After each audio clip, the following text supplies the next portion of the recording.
consent for a regime change. Oh, Castillo's bad to women. He's locking up people for smoking weed.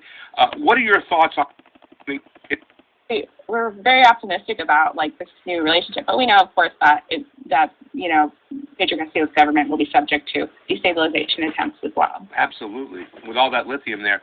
Do you think it's important that we emphasize what type of government, though, what type of leftist government the Castillo government is going to be? Because it's an economic left, right? It's about nationalizing resources and empowering labor. It's not like the typical social left that we see in America. The Castillo government is not going to be friendly to abortion and gay marriage. They're not going to decriminalize marijuana. I think it's important that we point these things out, because I think if we don't, and we don't let Americans understand what type of leftist movement it is, it could eventually be used to manufacture consent for a regime change. Oh, Castillo's bad to women. He's locking up people for smoking weed. What are your thoughts on that, being that you speak to an English audience as well?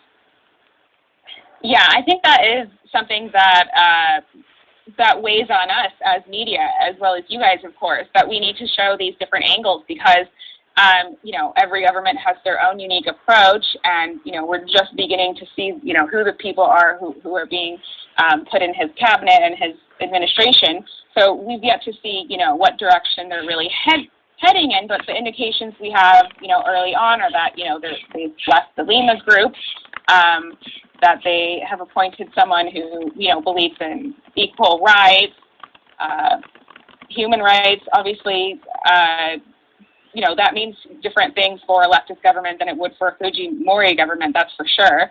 And so I think we really need to, for our own knowledge, it is really important to independently track the ways in which they are going to, work on disparity between women and men in the workforce and employment and unemployment levels of women, and the way in which they'll be looking to bring women into the government. I think that's really important, especially in the case of Cuba and Nicaragua. They've done amazingly on that, and Nicaragua is a world leader on gender parity in government institutions.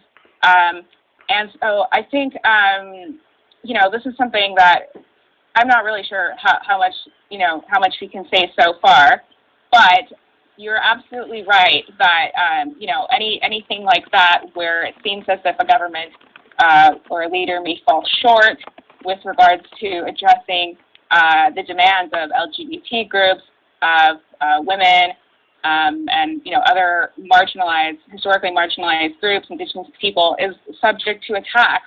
And, this is something that, from our perspective, we're trying to, hear more from those voices in places like Nicaragua, because that has always been used to say that these governments are not even progressive, that they're not even leftist, as if countries of the global north are doing much better on these issues, which they're not. I mean, in the U.S., you guys are literally, discriminating against people and not allowing them to use their bathroom of choice. I mean, there are laws that are being passed in different states where it just seems to me like there aren't very good, for a country that would like to say it's so strong on LGBT issues, it seems that that's not the case at all whatsoever, and that actually some of the strongest, loudest voices, the biggest bigots in the world with huge platforms are actually in the U.S.